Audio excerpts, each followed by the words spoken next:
We are continuing on this journey of finding the connection between racial equality and the gospel, as people in every state and in many countries around the world lined the streets, desperately, sincerely, and honestly seeking for change, for reform, and for reconciliation. Much has happened, but there's still much to be done. Pervasive words and actions that have caused not a dimming of the spotlight, but a shifting of it, with violent looting and aggression against police, businesses, and terrorizing of communities, those things that have no place in the resolution of this conflict. It's taken a pure message and it's turned it into one of a personal vendetta, and it's been incorrectly perpetuated as this is their last resort.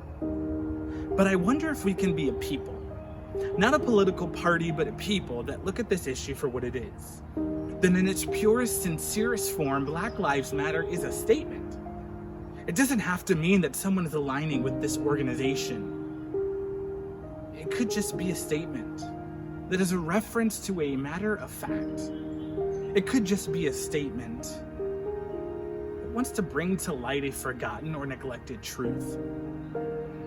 Can I tell you, Black Lives Matter is not an attack on your value. It's just a cry to be acknowledged.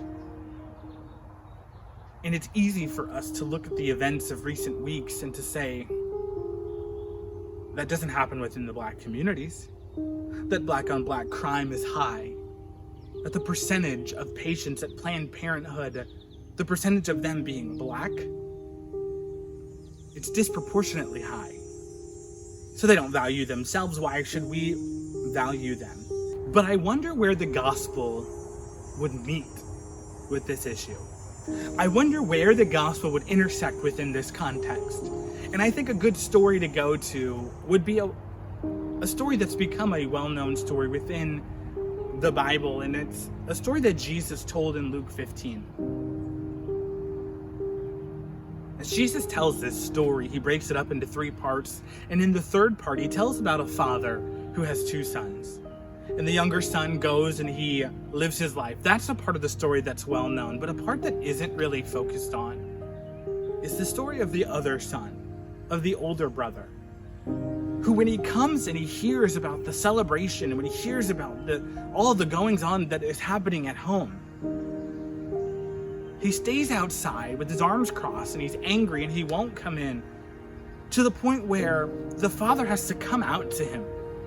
And the father has to come and talk to him and find out, why aren't you coming in to celebrate? Why aren't you coming in to focus your attention, to focus your affection? Why aren't you coming in to celebrate with your brother? And he stands outside and he complains and he says, Dad, I've been a good son. I've worked for you. I've been a good servant and a good son. I've been a good citizen. I've done all of these things that you've asked me to do, but you've never given me anything. The father's response is really where the focus of this needs to be. The focus is not on what the brother said. The focus is on the father's response, because the father is the hero here. The father is the one who's the picture of Jesus. The picture that Jesus has painted is that Jesus is going to welcome you back. With open arms, he's going to run to you, and he's going to love on you, and he's going to forgive you, and he's going to accept you. Not based on what you've done, not based on who you can become, but based on simply who he is, he's going to accept you. The father does the exact same thing to the older brother. And it's easy for us to focus on that story of the younger brother, who when the father sees him goes and runs with arms wide open, and he goes and accepts him. And that's a wonderful, beautiful picture of the gospel. But another beautiful picture of the gospel is that there's somebody who's already in the house, somebody who's already a part of the family, somebody who never left, who doesn't seem to understand that the Father's love is the same for him, that the Father's compassion is the same for him.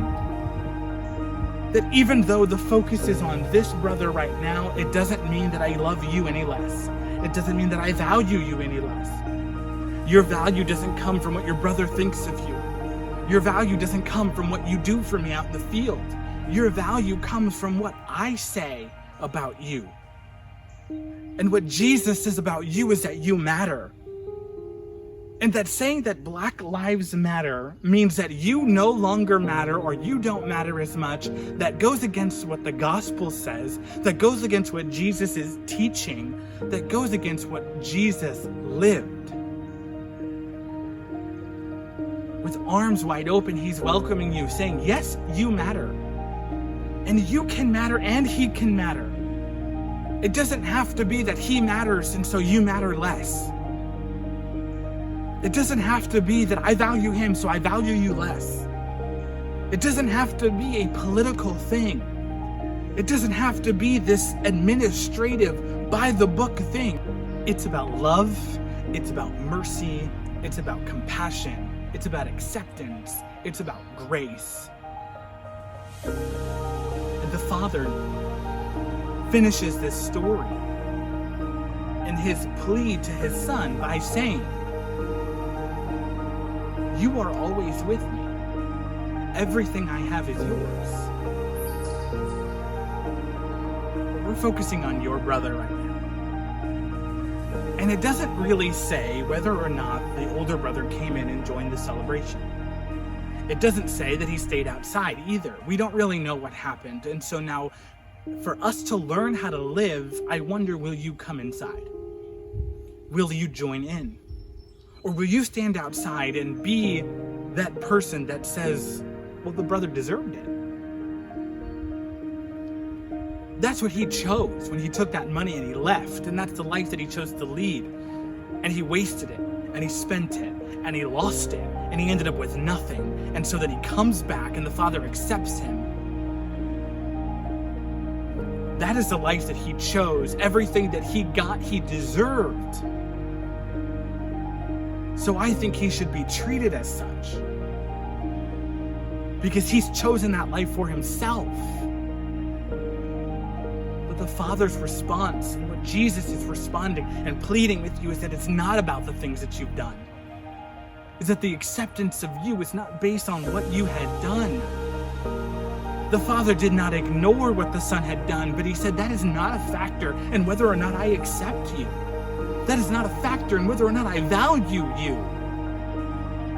Whether I value your life is not based on the fact that you have served me and he has spent everything.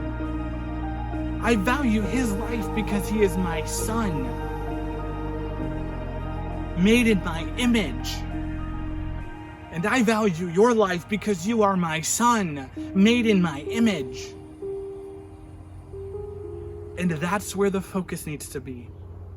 On the worthiness of Jesus and on the value of his creation.